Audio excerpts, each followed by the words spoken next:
Bismillahirrahmanirrahim. Assalamualaikum warahmatullahi wabarakatuh.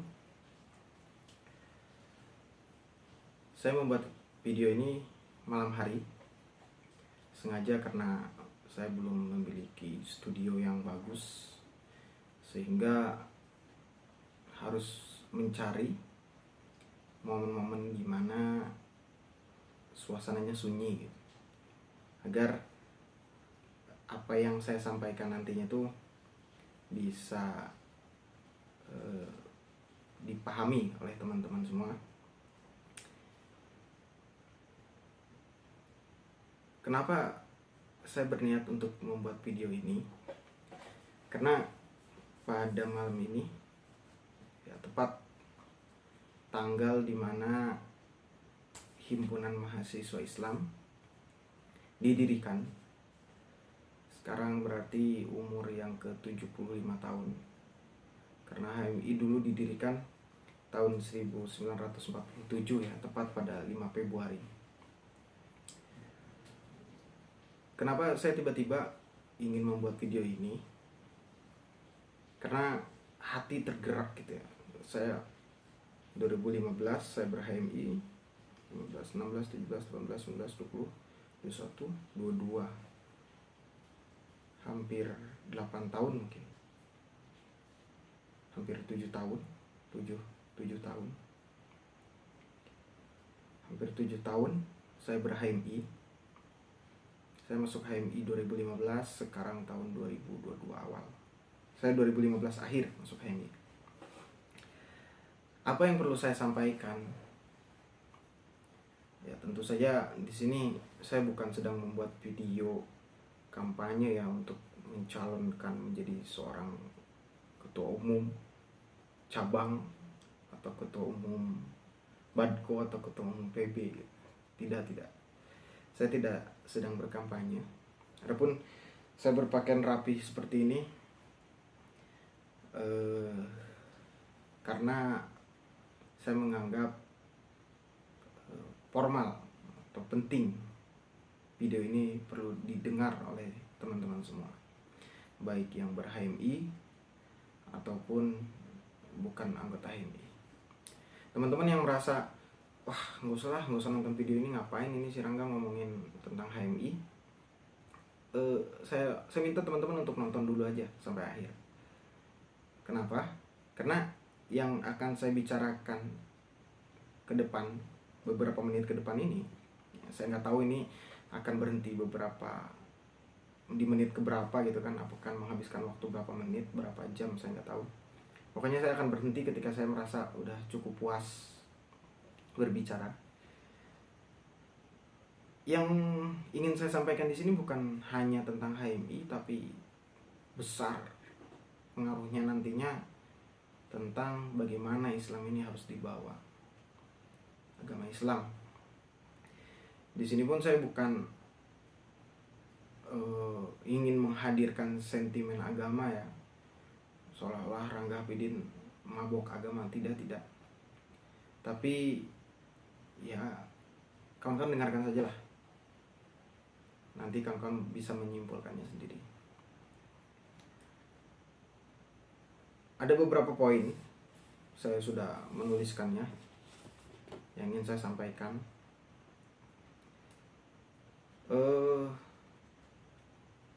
Poin pertama bermula dari alasan saya dulu masuk HMI ya. 2015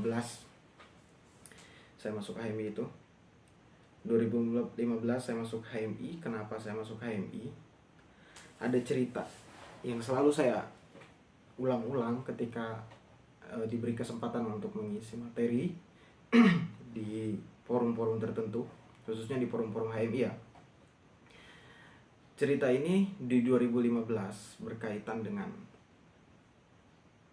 apa yang saya alami. Oh ya, mungkin teman-teman sekarang hari ini ya, di 5 Februari ini mungkin ada orang yang melihat gitu ya, ada orang yang pasang tuibon gitu kan, selamat milad HMI atau Disnateles HMI gitu kan, ke-75. Ada juga mungkin kader-kader atau alumni HMI yang menulis mengkritik tentang HMI.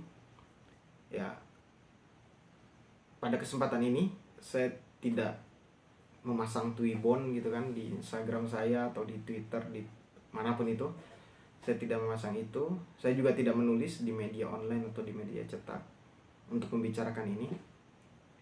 Jadi saya membuat video ini agar ya harapannya bisa lebih luas lah jangkauannya. Oke, balik lagi di poin pertama, alasan saya masuk HMI. Jadi dulu saya daftar ke berbagai kampus kuliah ya. Saya coba SBMPTN, saya coba SNMPTN. Kalau masuk UIN kan ada SPAN PTKIN, UMPTKIN. Saya coba semua. Karena target saya pokoknya saya harus kuliah di negeri gitu kan. Di negeri. Dan memang dimanapun kampusnya itu, saya nyoba ke UGM, saya nyoba ke Unpad. Saya pengen masuk sastra Arab. Tapi ternyata dari ujian-ujian yang saya hadapi itu, saya lolosnya di 2, di UIN Bandung dan UIN Jogja gitu.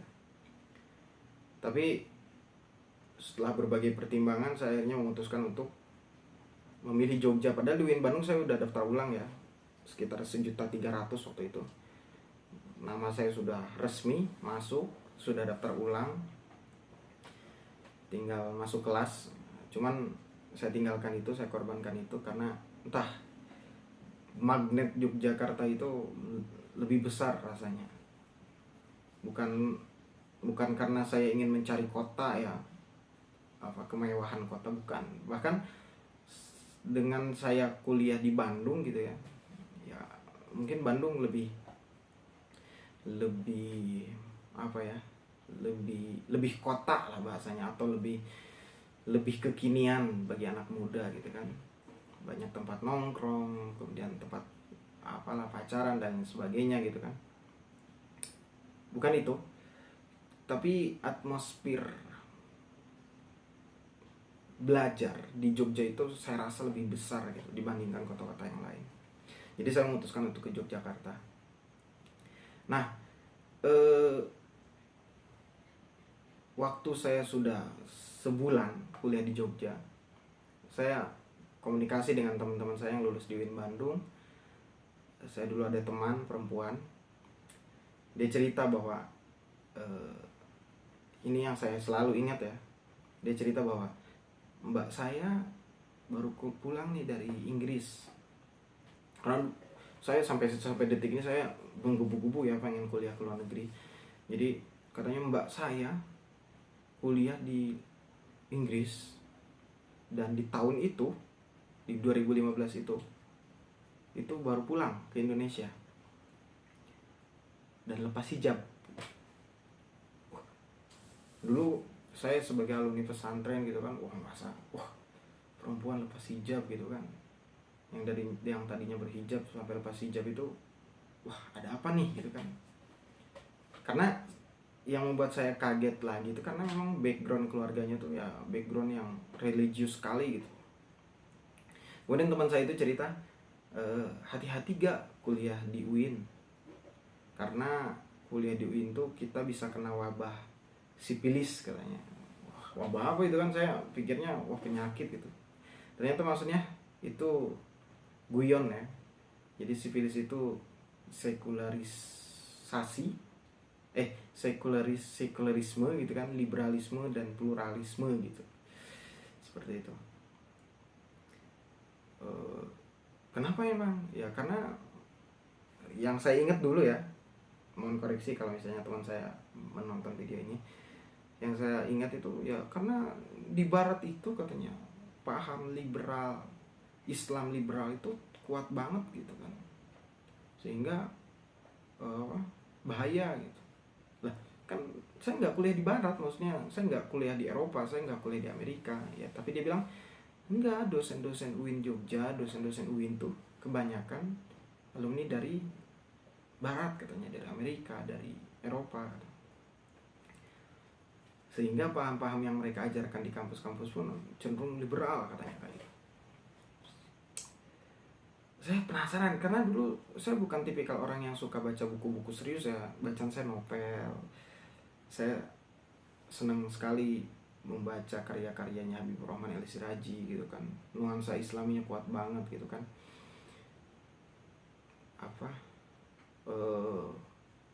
Habibur Rahman El-Siraji itu mampu menerjemahkan fikih ke dalam karya sastra gitu. Saya pengagum berat beliau. Ya, karena buku-buku yang saya baca dari SMP hingga selesai pondok pun ya novel-novel dia gitu, dan beberapa novel Islami lainnya gitu. Bahkan saya pernah menjadi simpatisan Indonesia Tanpa Pacaran. Mungkin teman-teman yang sejaman dengan saya pernah mendengar gerakan itu. Saya semakin penasaran ini dengan sekularisme, liberalisme dan pluralisme gitu. Saya semakin penasaran, emang sengeri apa gitu paham ini gitu. Ya saya dulu pernah denger lah Islam liberal waktu di pondok, karena dulu di pondok terkenal dengan novel Kemi gitu kan. Ya di sana ya yang identiknya dengan Islam liberal itu kan. Saya pernah dengar itu, tapi saya nggak tahu, nggak paham lah. Saya nggak baca buku dulu, nggak baca buku serius. Kemudian saya bilang, cobalah kirim beberapa referensi, saya bilang, yang perlu saya baca mengenai itu. Terus kata dia, cari aja katanya buku-bukunya Nurcholish Madjid katanya. Cari aja buku-bukunya Nurcholish Madjid, karena katanya, saya sambil minum, karena katanya Nurcholish Madjid itu salah satu tokoh Islam liberal di Indonesia. Wah, siapa lagi nih Nurcholish Madjid gitu kan? Cak Nur katanya. Wah, siapa? Saya cari buku-bukunya, saya beli beberapa, saya baca satu persatu, saya baca. Itu belum masuk HMI. Itu sekitar di bulan September Oktober ya. Saya masuk HMI sekitar entah akhir Oktober entah awal November, saya lupa.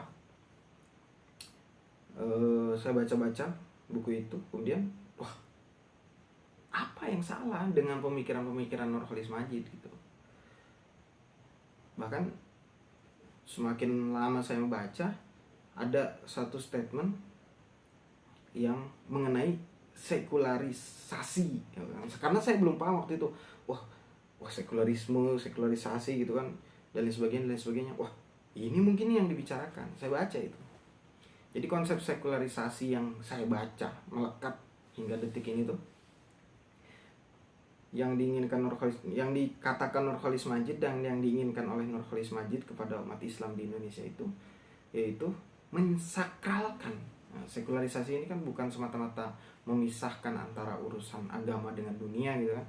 Tapi sekularisasi yang dimaksudkan Nurcholish Madjid itu memisahkan antara apa yang perlu disakralkan oleh agama dan apa yang tidak perlu disakralkan oleh agama. Wah, saya sepakat itu. Karena mohon maaf kepada para pecinta cincin batu akik gitu kan. Ya, kita ya itu budaya, misalnya kita mandiin keris, kemudian sesajen dan lain sebagainya, itu budaya memang. Tapi secara konsep syariat memang saya menentang. Saya tidak sepakat.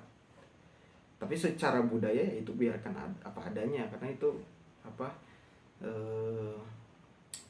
harta bangsa gitu kan, yang perlu dilestarikan.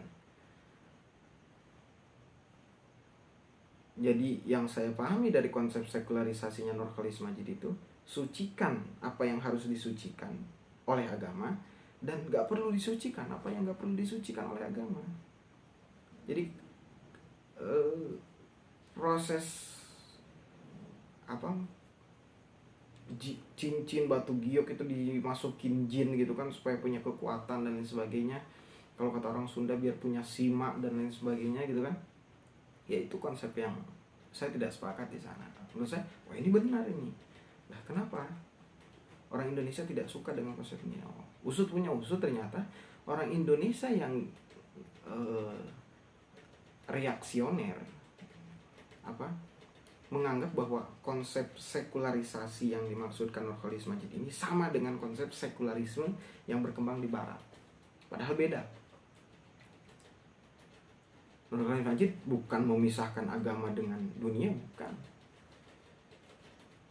Tapi maksudnya itu memisahkan apa yang harus disucikan oleh agama dan nggak perlu disucikan, disakralkan kalau bahasa bukunya seperti itu. Wah, menarik nih. Saya baca berbagai bukunya, kemudian saya lihat background bukunya, belakang bukunya itu, dan ada kan biasanya biografi penulis. Saya baca, ternyata dia orang HMI. Wah, saya harus ikut organisasi ekstra nih, karena basic saya dari SMP itu, dari SD malah saya selalu aktif di ekstrakurikuler itu kan, pramuka, paskibra, kemudian dan lain sebagainya itu banyak gitu yang saya ikuti. Saya aktif di berbagai organisasi karena saya orangnya nggak mau diam. Kemudian saya masuk ke HMI ini. Saya NU, tapi kenapa saya nggak memilih masuk ke PMI misalnya atau ke KMNU pada saat itu? Bukan karena saya NU-nya atau bukan karena saya NU atau saya apalah, bukan, tapi karena ketertarikan saya terhadap Nur Khalis Majid itu. Nah, ketertarikan saya terhadap Nur Khalis Majid, saya penasaran, ini orang kok bisa menghasilkan pemikiran-pemikiran yang keren gitu kan. Apalagi beberapa tulisannya dia tulis ketika dia masih mahasiswa gitu. Saya masuk HMI, saya berproses setahun, 2 tahun. 2017 saya baru melanjutkan jenjang training LK2, dan 2018 tahun depannya saya baru melanjutkan jenjang senior course gitu kan. Sehingga kalau di HMI itu kalau udah senior course itu boleh katanya mandu, memakai gordon kayak gini gitu kan, keren kelihatannya. Ini saya pakai aja gitu kan, biar gimana gitu.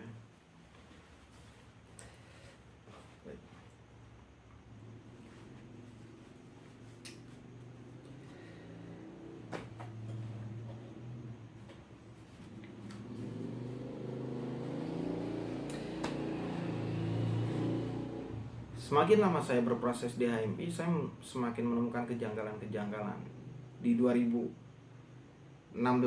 saya merasa bahwa ada yang pincang dari akidah saya gitu. Kenapa? Karena semenjak saya masuk HMI kok saya rasanya ada malas untuk beribadah gitu kan. Ada malas untuk beribadah. Saya diskusi dengan berbagai hal. Ada waktu itu saya langsung aktif di kepengurusan ya. Waktu itu saya ketemu dengan ada senior saintek, kemudian saya ketemu dengan senior tarbiyah. Saya tanyakan, pokoknya senior adab saya tanyakan. Pokoknya yang ketika ada forum diskusi, kemudian saya ikut di sana atau saya menyelenggarakan di sana, kemudian ada kesempatan kosong, saya tanyakan itu ke mereka. Saya curhat, ini yang terjadi dalam diri saya. Lalu itu berlanjut panjang itu dari 2015 hingga menjelang 2016 akhir lah. Saya baru disadarkan oleh beberapa senior yang mengatakan bahwa ya mungkin gara-gara NDP gitu. Saya mikir, kok gara-gara NDP gitu kan. Jadi bagi teman-teman yang nggak masuk HMI atau bukan kader HMI, NDP itu salah satu materi wajib yang perlu disampaikan di HMI, di training HMI, yang mana NDP itu karyanya Nur Khalis Majid juga gitu. Karyanya Nur Khalis Majid juga. Saya mikir kok salah NDP gitu kan, kok salah NDP. Akhirnya saya ikut jenjang training LK2. Di LK2 saya mulai melihat hasrat politik dari teman-teman. Hasrat politik. Jadi mereka ikut jenjang LK2 tuh biar dapat struktur ini, di posisi ini dan seterusnya. kok mereka melanjutkan training untuk itu gitu. Ya tidak sepenuhnya salah dan tidak sepenuhnya benar juga menurut saya, karena memang kalau misalnya dia nggak bisa menemukan jalan hidup lain ya mungkin dia ngambil di sana, mungkin gitu kan. Ada pemateri yang saya kagumi, entah, saya beberapa kali satu forum sama beliau, tapi posisinya saya sebagai peserta dan beliau sebagai pemateri berkali-kali. Tapi entah ya, wallahualam di suatu hari nanti saya berharap bisa diskusi dengan dia, bertukar pikiran gitu. Salah satu senior di cabang Ciputat, beliau mengatakan bahwa kader-kader HMI ikut LK2 itu untuk salah satunya untuk mengejar materi Ideovolstrata katanya. Ideovolstrata itu materi wajib di LK2 yang berisi tentang ideologi, politik, strategi, dan taktik. Karena untuk berpolitik itu kita harus mapan di strategi, di politik, strategi, dan taktik. Orang-orang fokus ke politik, strategi, dan taktiknya doang. Mereka nggak fokus ke ideologinya. Padahal untuk bisa mengimplementasikan Ideovolstrata itu, melahirkan taktik-taktik yang jitu untuk mendapatkan posisi tertentu, ya ideologinya harus kuat ini, pondasinya. Kalau dalam Islam akidahnya ini harus kuat. Tapi ternyata di ideologinya ini, di akidahnya ini, di pondasinya ini ternyata nggak kuat, sehingga menyebabkan kader-kader yang melanjutkan jenjang struktur itu ya semau-mau menjalankan amanah strukturnya itu, entah jadi ketua umum, sekretaris umum, bendahara umum, dan seterusnya para kabid-kabid. Gak amanah. Wah, saya semakin NDP nih. Makanya tahun depannya saya langsung melanjutkan jenjang senior course itu, yaitu saya ingin apa yang salah dengan NDP. Semakin hari semakin kesini ternyata saya lupa ya dulu waktu saya LK itu pemateri NDP-nya siapa. Tapi ternyata beberapa pemateri dengan arogansi intelektualnya itu, bahasanya katanya mendekonstruksi pemikiran para kader. Padahal ketika saya mengikuti jenjang training, itu pun saya dapat pencerahan dari salah satu master asalnya dari cabang Bandung. Beliau mengatakan bahwa konsepnya memang gitu kan, dekonstruksinya Derrida gitu. Tapi pada prakteknya itu bukan mendekonstruksi gitu kan, tapi malah mendestruksi gitu, merusak. Langsung dihancurkan bangunan akidahnya, langsung dihancurkan bangunan pondasi keagamaannya. Nah, mungkin saya juga waktu itu mengalami hal tersebut gitu. Atau mungkin faktor-faktor lain, wallahu alam. Tapi saya sampai saat ini curiga tentang konsep dekonstruksi yang dilakukan oleh beberapa pemateri, ya dengan arogansi intelektualnya gitu kan, menghegemoni peserta gitu kan. Apalagi kadang peserta duduknya di bawah gitu kan, pemateri berdiri gitu, sehingga proses penghancuran itu tuh mudah sekali gitu. Apalagi peserta kan kita nggak baca buku gitu, kita ada mungkin 1-2 yang baca buku, tapi sebagian besar 80%-90% peserta itu berasal dari orang-orang yang referensinya kurang. Memang bagus untuk membangun nalar kritis gitu, tapi ternyata ada yang pincang. Ya memang tidak ada yang sempurna di dunia ini. Makanya saya berambisi untuk menjadi seorang pemateri HMI, pemateri NDP, karena ada hal-hal yang ingin saya benahi itu. Efek dari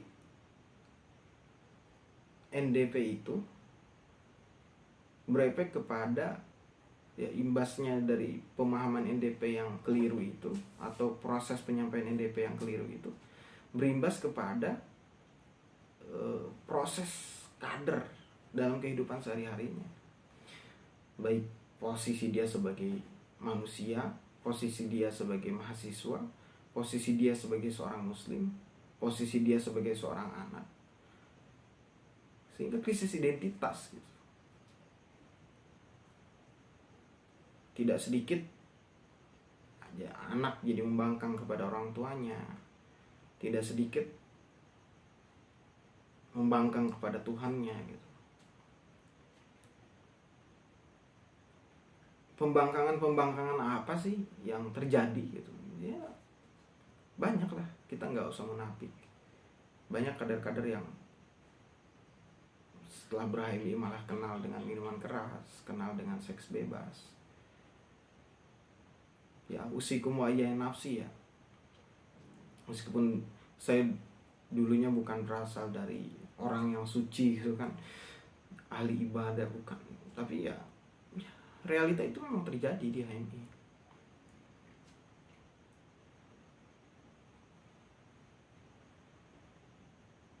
Dinamika yang terjadi, yang saya rasakan ya di cabang Yogyakarta khususnya, itu khususnya pertama di komisariat, kader-kader itu seolah-olah dipaksa, dibentuk, seolah kan tahu cara bikin batu bata nggak sih? Tanah liat yang lembek ketika masuk HMI itu dipaksa untuk jadi kotak ya kotak. Padahal kita nggak tahu tanah liat itu apakah mau jadi bintang, berbentuk lingkaran, kita nggak tahu. Tapi kita seolah dipaksa menjadi kotak. Kenapa? Karena kita diajarkan berorganisasi bukan secara teori, tapi berdasarkan pengalaman senior. Sehingga dengan itu memunculkan senior yang sok-sokan, senior yang dengan segala kemewahannya, dengan segala ilmu yang dia miliki, dia gampang banget untuk menindas secara tidak sadar, menyuruh A, B, C misalnya, meskipun apa yang disuruhnya itu tidak menurunkan harkat dan martabat dia sebagai seorang manusia, memang tidak, tapi lebih ke arah pembekuan pemikiran, sehingga kader-kader terbatas inovasinya. Tapi ketika kader-kader itu kemudian nanti jadi pengurus dan mandek di inovasi, mereka dihajar habis-habisan oleh senior. Wah, nggak bisa munculkan inovasi lah, nggak kreatif lah, dan seterusnya.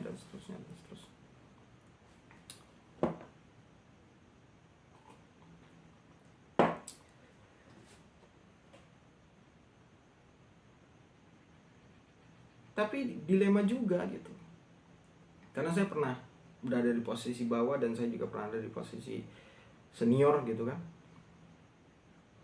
menemukan juga junior yang sok-sokan. Maksudnya apa? Jadi nggak mau melanjutkan jenjang training, nggak mau baca buku gitu kan, kehilangan arah. Sehingga banyak kader-kader pada akhirnya selama berproses di HMI itu melanggar konstitusi gitu kan, masih jadi kader udah ikut partai gitu kan. Ya itu yang atasnya merasa penuh, yang bawahnya nggak mau diisi gitu. Sulit, karena memang yang kita hadapi secara psikis itu ya anak muda ya, mahasiswa usia dewasa awal, yang mana mereka menganggap bahwa pengetahuan saya dari kecil hingga detik ini saya masuk kuliah itu adalah pengetahuan yang benar, sehingga segala apapun justifikasinya berdasarkan pengetahuan di masa lalu itu.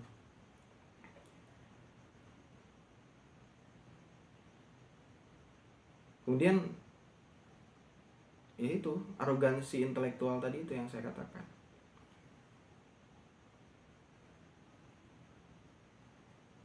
Mengadakan berbagai diskusi, tapi diskusinya itu tidak mencerdaskan dinamikanya. Karena yang bicara itu aja, kemudian yang berani bicara itu aja, tidak memberikan kesempatan. Yang bicara pun tidak referentif. So-soan udah baca buku ini, udah baca buku itu, padahal sebenarnya nggak baca buku. Nggak satu dua loh saya menemukan kader yang dia memang nggak kuat untuk baca buku. Jadi dia hanya dengar dari omongan orang. Kemudian dia karena kemampuan public speaking yang bagus, kemudian dia ungkapkan itu di hadapan umum, sehingga menganggap bahwa kader-kader tuh menganggap bahwa si abang ini atau si mbak ini, si unda ini tuh wah keren nih. Padahal nggak banyak buku juga yang dia baca.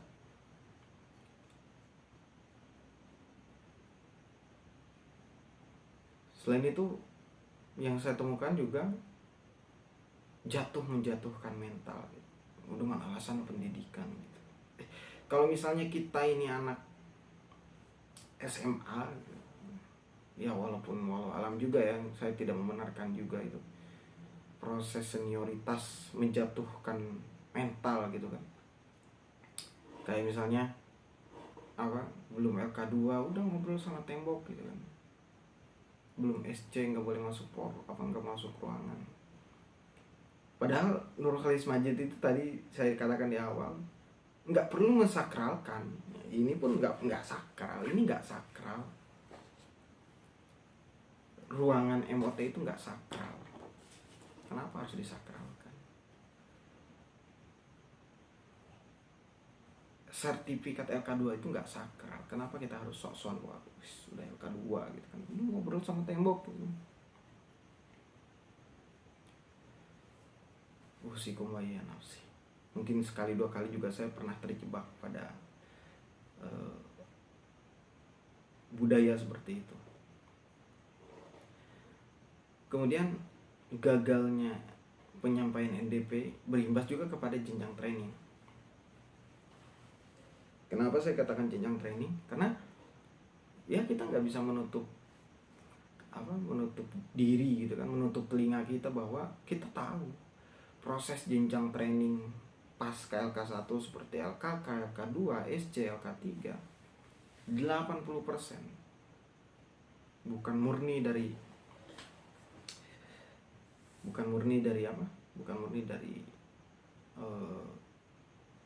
hasil seleksi yang ketat. Ya mungkin ada 1-2 lah cabang yang melakukan seleksi yang dengan ketat gitu, tapi sebagian besar ada ratusan cabang di Indonesia. Coba bayangkan, mungkin hanya 10 cabang. Saya berasumsi saja gitu. Karena memang coba kawan-kawan riset atau kawan-kawan mungkin sudah tahu bahwa proses jenjang training yang ada di HMI pasca LK1 itu semuanya ya lobby biar lulus. Gimana caranya? Menggunakan kekuasaan seniornya. Saya punya abang ini, ketika screening tidak diluluskan, nelpon senior, nelpon pengurus cabang, nelpon pengurus PB, sehingga mereka menekan gitu kan. Sudah HMI ini udah seolah-olah kayak partai gitu kan, ada tekanan dari atas gitu. Bahkan tekanannya itu bukan hanya dari senior-senior HMI. Senior HMI yang saya katakan dari tadi itu bukan orang yang sudah alumni ya, tapi orang yang sudah memiliki posisi tertinggi di HMI. Intervensi itu bukan hanya dari senior-senior HMI itu, bahkan dari alumni HMI pun ada. Hanya terkait jenjang training tok. Menggunakan senjata anggota DPR lah, dan seterusnya. Saya dulu berangkat LK2 7 kali saya ngirim artikel 8 kali baru keterima, tanpa minta dititip-titip dan lain sebagainya.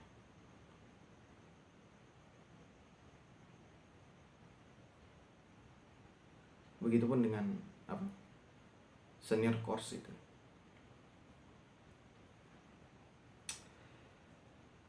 Kemudian di forum-forum training itu, ya itu kebiasaan mereka di komisariat yang ngomong tanpa referensi itu mereka bawa ke forum-forum itu, ke forum-forum formal, ngomong tentang keilmuan, tentang keislaman, tentang filsafat tanpa referensi.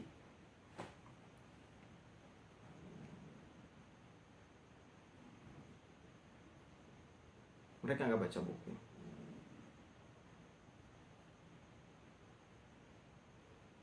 Bahkan ya tak jarang kita menemukan beberapa kader juga yang ngotot gitu tentang berbagai prinsipnya, ya karena dia merasa punya senior. Abang saya ini loh di PB, abang saya ini loh di cabang, ketum cabang, selalu bawa-bawa itu. Tapi ya itu tadi di awal saya sebelumnya saya katakan ada junior-junior yang ngeyel, sehingga wah bang, ya karena jenjang trainingnya kayak gitu ya saya nggak mau ngikuti jenjang trainingnya. Yang salah itu bukan jenjang trainingnya, yang salah itu orang-orangnya.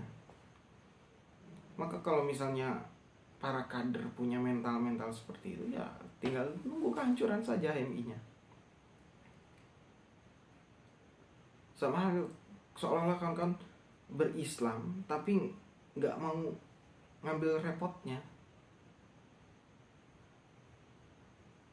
pengennya yang gampang-gampang aja, yang instan-instan aja. Ya tinggal nunggu kehancuran Islam.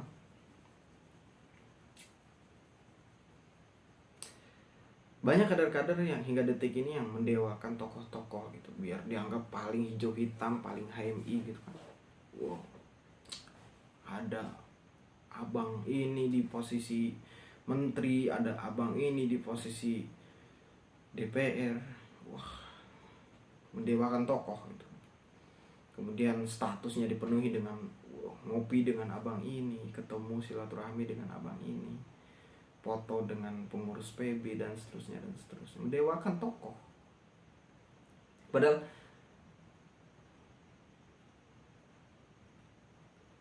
laisal fata man yatakalam hada abi gitu kan.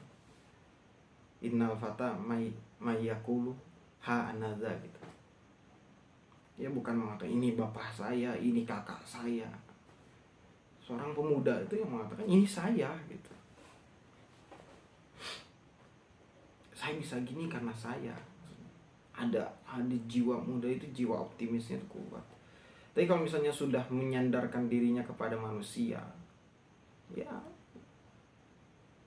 besok pun mungkin dia ketika menjabat di posisi-posisi penting negara, ya hanya akan menjadi pejabat-pejabat yang lembek, yang gak tegas terhadap konstitusi, yang pengennya obrak-ngabrik konstitusi. Ya, seperti yang kita ketahui lah beberapa kongres kebelakang ini, yang merubah konstitusi mungkin biar dianggap ada perubahan di kongres ini.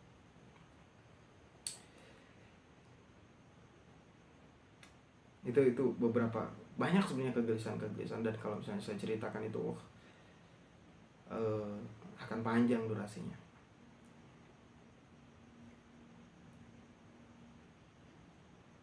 Padahal seharusnya HMI ini mewujudkan cita-cita Lapran Pani, sebagaimana dulu Lapran Pani mendirikan HMI.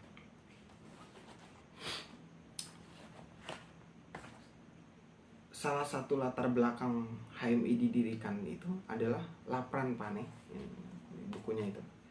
Lapran Pane melihat kondisi Islam di Indonesia.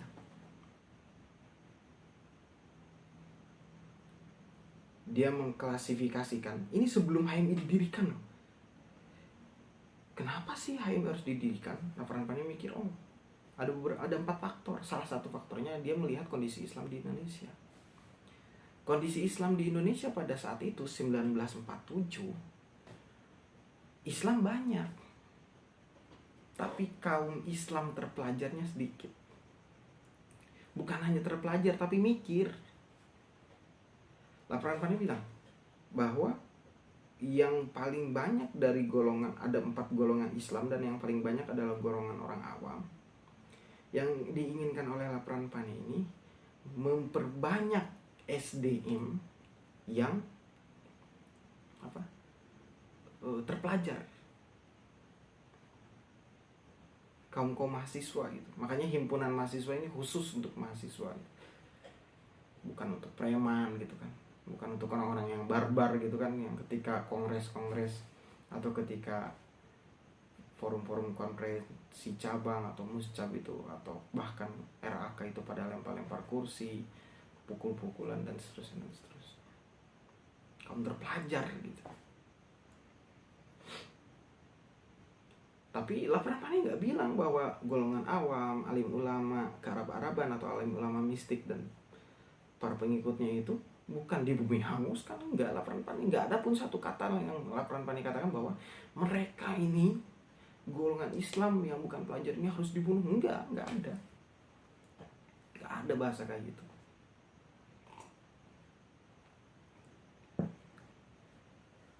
Yang laporan Pani fokuskan itu adalah memperbanyak SDM mahasiswa Islam yang mikir. Karena apa? Karena yang dicita-citakan laporan Pani itu Indonesia menjadi pusat peradaban Islam selanjutnya. Karena Islam di tahun itu, di abad itu sudah hancur. Runtuhnya Turki Utsmani, Ottoman itu hancur.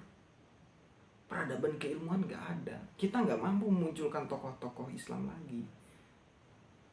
Nah, tadi di awal saya katakan kenapa teman-teman yang bukan HMI atau yang HMI yang malas mendengarkan omongan saya ini perlu menonton sampai selesai ini. Karena ini, Islam pernah jaya dengan ilmu pengetahuannya, tapi dengan berbagai dinamikanya kemudian peradaban Islam mulai menurun. Karena banyak para pemimpin yang mulai haus jabatan, haus posisi. Bahkan saya juga sering ketika di forum-forum itu, ketika ingat dengan kejayaan-kejayaan para khalifah itu, salah satu khalifah dari Bani Umayyah dan salah satu khalifah dari Bani Abbasiyah, itu mereka homo, penyuka sesama jenis. Laki-laki suka sama laki-laki. Ada itu bukunya. Dan bukunya itu disebarkan bukan oleh orang sembarangan, oleh Kementerian Agama. Farid Fauda, Kebenaran yang Hilang. Beliau penulis dari Mesir. Menunjukkan bahwa kalau misalnya yang kita bangga-banggakan adalah kejayaan masa lalu, maka kejayaan mana yang akan kita ambil? Yang seharusnya kejayaan yang kita ambil adalah kejayaan ilmu pengetahuan, bukan kejayaan kekuasaan. Karena kalau kekuasaan nanti orientasinya kayak gitu. Kita ini manusia, bukan robot. Kita ini bukan artificial intelligence, bukan. Kita ini manusia yang punya psikis, yang punya nafsu, yang punya hasrat. Yang bisa saja detik ini saya mengatakan kebenaran, detik selanjutnya saya mengatakan kemungkaran, kebohongan. Bisa saja.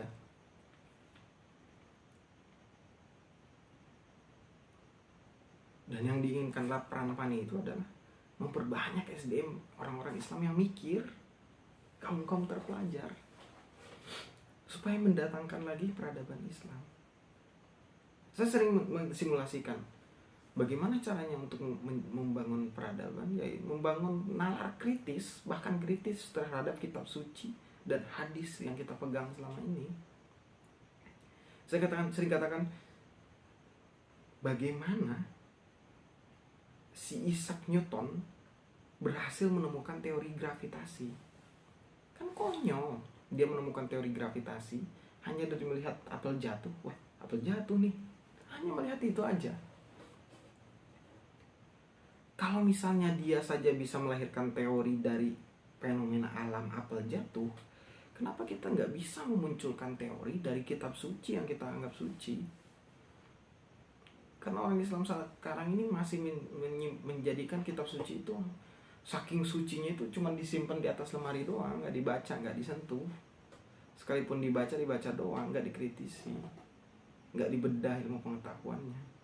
Padahal hingga detik ini orang Islam kebingungan, nenek moyang kita ini monyet atau sapiens seperti yang dikatakan Yuval, Darwin dan seterusnya, atau Adam. Kalau umat Islam masih kebingungan saja, berarti kaum terpelajar ini masih terlena dengan jabatan-jabatan struktural itu, karena belum bisa mampu melahirkan gagasan-gagasan sekeren Nurholis Majid atau sekeren para pemikir Islam terdahulu. Sudah mah kita dikotomi oleh sistem, kitanya juga membatasi diri. Dulu Ibnu Sina bisa jago ilmu kedokteran tuh dia hafal Quran dan hafal hadis, jago bahasa Arab dan jago bahasa yang lain. Mungkin dulu bahasa Yunani dan bahasa Latin. Sekarang kita perlu jago bahasa Inggris, bahasa Arab, jago Quran, jago hadis. Karena apa? Nurholis Majid udah ngasih clue loh di buku Islam Mazhab HMI ini, di latar belakang perumusan NDP. Nurholis Majid beberapa kali ngasih clue. Dia satu-satunya mahasiswa Islam yang bisa bahasa Inggris sehingga bisa pergi ke Amerika. Dia bisa bahasa Arab karena dia lulusan dari Gontor. Nurholis Majid juga menunjukkan dia bisa bahasa Arab, dia bisa bahasa Inggris. Dia nyoret-nyoret Al-Quran terjemahan bahasa Inggris. Dia jadikan NDP ini referensinya hanya dari Al-Quran dan hadis. Menunjukkan kalau Nurholis Majid ini jago bahasa Arab, jago bahasa Inggris, hafal Quran, hafal hadis.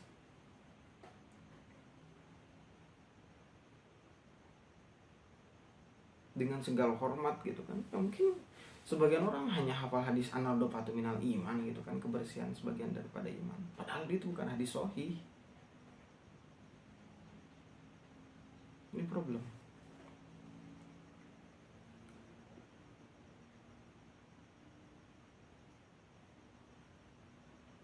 Padahal dengan kita membedah Al-Baqarah ayat 30 dengan clue yang diberikan oleh Ibnu Katsir di ayat tersebut saja, kita sebenarnya bisa loh memunculkan teori siapa nenek moyang kita sebenarnya, dan siapa sebenarnya Sapiens erectus, Flores siensis, dan seterusnya. Ada sekitar 6 spesies sapiens manusia purba katanya, dikatakan Yuval. Kita bisa sebenarnya memunculkan teori itu. Makanya kalau dari awal tadi saya banyak menunjukkan kegelisahan, kekecewaan saya terhadap kader-kader HMI ya, bukan HMI-nya ya. Tapi ada 2 orang sebenarnya yang membuat saya masih bertahan di HMI ini. Salah satunya pernah mengatakan, enggak, setelah selesai dari ketua umum jangan langsung pergi dari HMI. Tunggu setahun, 2 tahun, 3 tahun. Amati komisariat. Di sana ente bisa jadi seorang filsuf, mengamati berbagai hal. Memunculkan berbagai konsep itu, sehingga itu bisa dipelajari oleh adik-adik. Saya terapkan itu. Saya sudah ada grand design, sudah ada langkah-langkah, harus gini. Tapi ya tadi itu, karena sistem yang telah dibangun lama itu ya oleh para senior-senior terdahulu, sehingga banyak sekali kader-kader yang ngeyel, nggak mau dikasih tahu. Atau mungkin saya juga sebagai senior terlalu songong untuk ngasih tahunya. Wallahu alam, saya nggak tahu.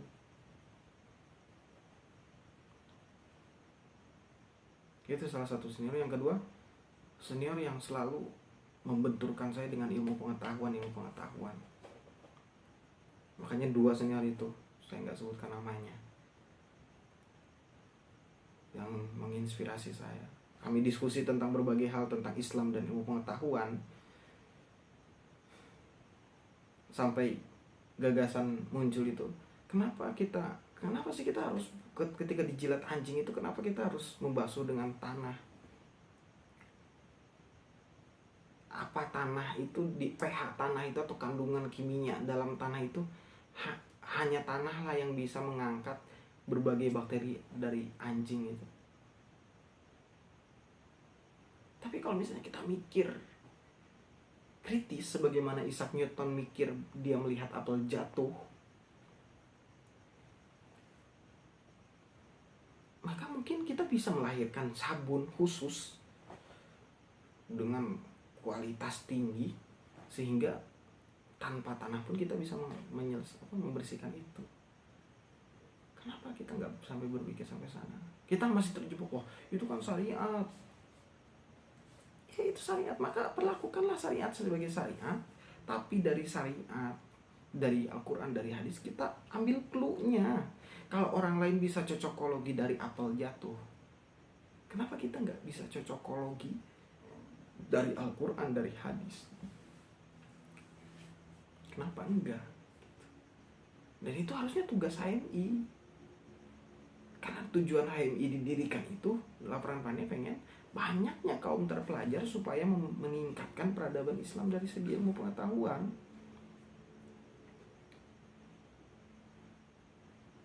HMI-nya loh, bukan alumninya.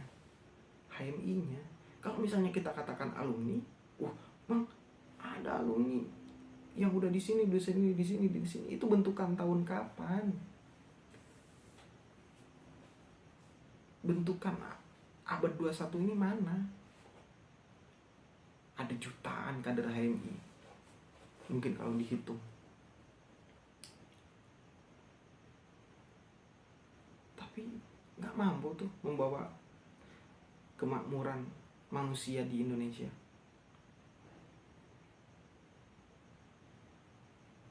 Yang diinginkan tuh kader-kadernya gitu loh, muncul. Usikum wa ya nafsi gitu ya. Walaupun belum ada karya buku misalnya yang saya lahirkan gitu. Tapi ayo loh, saya ngajak ini. Yuk, kita sebagai anggota aktif HMI, kita bikin apa gitu. Fenomena-fenomena agama yang belakangan ini terjadi karena faktor pilpres, pergesekan Islam dengan Islam, Islam dengan agama lain. Karena HMI nggak ngambil peran di sana. HMI nggak ngambil peran di sana. Padahal dulu para tokoh-tokoh HMI katanya di tahun 80-an, 60, 70, 80 itu mereka relevan dengan zaman pada saat itu. Tapi kita nggak mampu mengeluarkan gagasan-gagasan yang relevan dengan era saat ini. Berapa juta kader HMI yang ngerti startup? Kader HMI pada ikut-ikutan membenci kapitalisme gitu kan, menolak kapitalisme. Tapi mereka nggak baca. Bahkan saya miris banget gitu kan, beberapa tahun yang lalu ada kader HMI yang ikut-ikutan, ikut membubarkan berbagai ormas.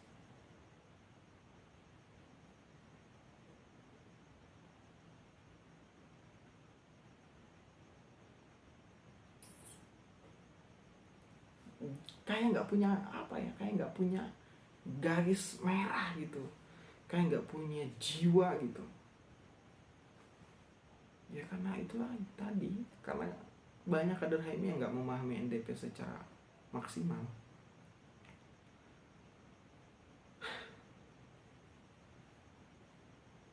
Bahkan sebenarnya kalau misalnya teman-teman ingin mendengarkan pendapat saya tadi tentang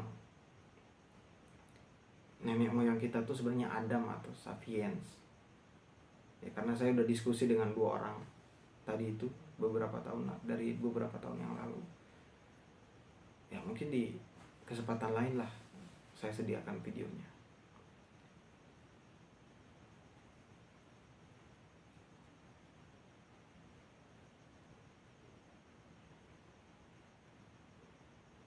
Itu yang saya harapkan di 75 tahun HMI ini berdiri.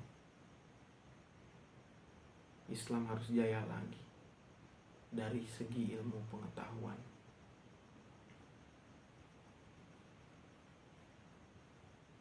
Itu saja. Billahi taufiq wal hidayah. Wassalamualaikum warahmatullahi wabarakatuh.